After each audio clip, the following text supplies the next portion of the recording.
எதை தொலைத்து விட்டேன்? Praise the Lord. பணம் இருக்கிறது, பதவி இருக்கிறது, குடும்பம் இருக்கிறது, எல்லாம் இருக்குது.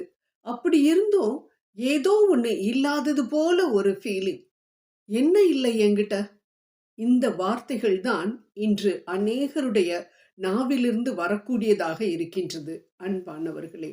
ஆம், எல்லாம் இருந்தும் இல்லை என்ற அந்த ஒரு நினைப்பு ஏன் வருகிறது என்று மற்றவர்களுக்கு தெரியாமல் இருக்கலாம். ஆனால் இயேசுவை அறிந்த உங்களுக்கும் எனக்கும் அது நிச்சயம் தெரிந்திருக்க வேண்டும்.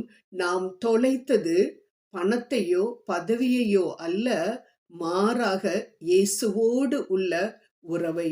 அந்த உறவு தொலைந்து விட்டால் மன நிம்மதி என்பது நம் மனதில் காணப்படவே காணப்படாது.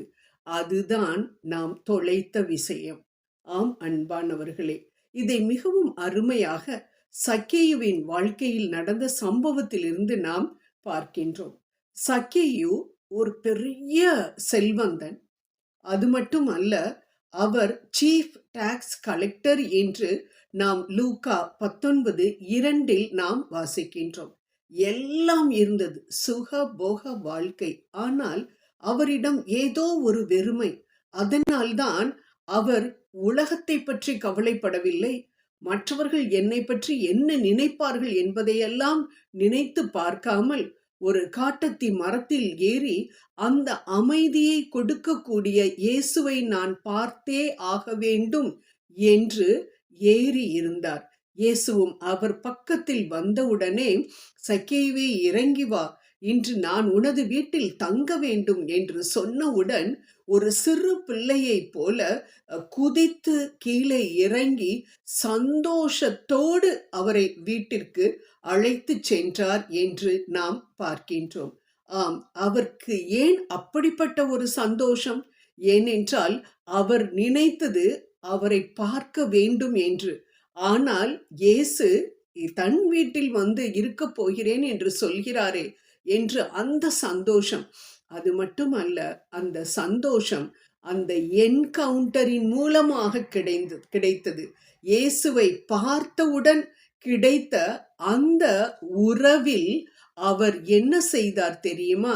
இதை நாம் பார்க்கும் பொழுது, மேலோட்டமாக பார்க்கும் பொழுது, அவர் கூட்டிக் கொண்டு போனார். இயேசு உடனே வந்து இன்று உனது வீட்டிற்கு மீட்பு வந்தது என்று சொன்னார் என்றெல்லாம் நாம் படிக்கின்றோம். ஆனால் இதை நாம் ஆராய்ந்து பார்த்தோம் என்றால் இதில் ஒரு மிக அருமையான ஒரு படிப்பினை நமக்கு இருக்கிறது அன்பானவர்களே.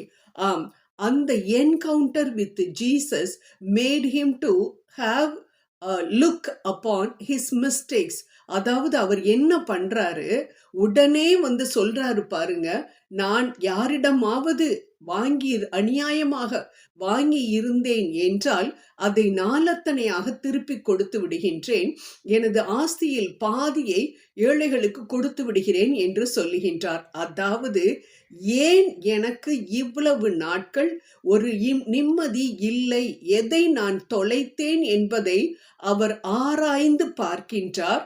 அந்த ஆராய்ந்து பார்த்த அந்த விஷயத்தை ரெக்டிஃபை பண்ண வேண்டும் என்று, அதாவது அதை திரும்பவும், தொலைத்ததை நான் திரும்பவும் பெற்றுக்கொள்ள வேண்டும்.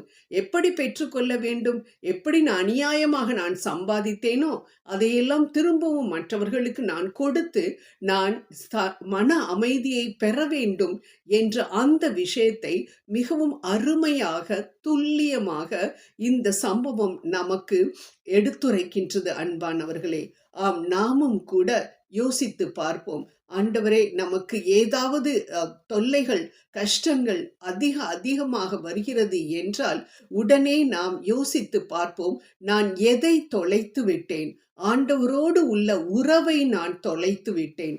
அதனால்தான் எனக்கு இப்படிப்பட்ட ஒரு கஷ்டம், அதனால்தான் எனக்கு இப்படிப்பட்ட ஒரு மன நிம்மதி இன்மை என்பதை நாம் உணர்ந்து அந்த உறவை நாம் புதுப்பித்து கொள்ள வேண்டும் அன்பானவர்களே. எப்படி புதுப்பித்து கொள்வது? நாம் யாரோடையாவது ரொம்ப சிநேகிதரா இருந்தோம்னா அவங்களோட அடிக்கடி பேசுவோம், அப்போ உறவு பலப்படும். அதே போல நாம் ஆண்டவரோடு தினமும் ஜெபம் செய்து ஜெபத்தில் அவரோடு உரையாடி அவர் பேசுவதை விவிலியத்தின் மூலமாக நாம் கேட்டு அதன்படி நடக்கும் பொழுது அவருக்கும் நமக்கும் உள்ள உறவானது பலப்படும். அப்படிப்பட்ட உறவு பலப்பட்டது என்றால் உடனே நாம் நம்மை நாமே ஆராய்ந்து பார்க்க ஆரம்பித்து விடுவோம். எதை நான் தொலைத்து விட்டேன், எப்படி நான் அதை தொலைத்தேன், பணம் பணம் என்று பணத்தின் பின்பாக நான் ஓடிக்கொண்டே இருந்ததினால் நான் ஆண்டவரோடு பேசக்கூடிய நேரத்தை தொலைத்து விட்டேனே, அவரோடு பேசக்கூடிய பொழுது கிடைக்கக்கூடிய அந்த அன்பை இழந்து விட்டேனே என்றெல்லாம் நம்மால் நினைக்க தோன்றும். அப்படி நினைக்கும் பொழுது நமக்கு நிச்சயம் நமது உறவானது பலப்படுவதற்குரிய எல்லா காரியங்களையும் ஆண்டவரே செய்து விடுவார். அன்பானவர்களே, இந்த காரியத்தை தான் நமக்கு மிகவும் அருமையாக சக்கேயுவின் சம்பவம் நமக்கு உரைக்கின்றது, எடுத்துரைக்கின்றது. அதனால் நாம் எதை தொலைத்து விட்டோம் என்று நினைத்து கலங்காதபடிக்கு நாம் அந்த தொலைத்த விஷயத்தை, அதாவது நமது மன நிம்மதியை ஆண்டவரிடம் தேடுவோம். நிச்சயம் நாம் பலம் பெறுவோம், அதே போல பலப்படுவோம். அவரது உறவில் ஜெபம் செய்வோம்.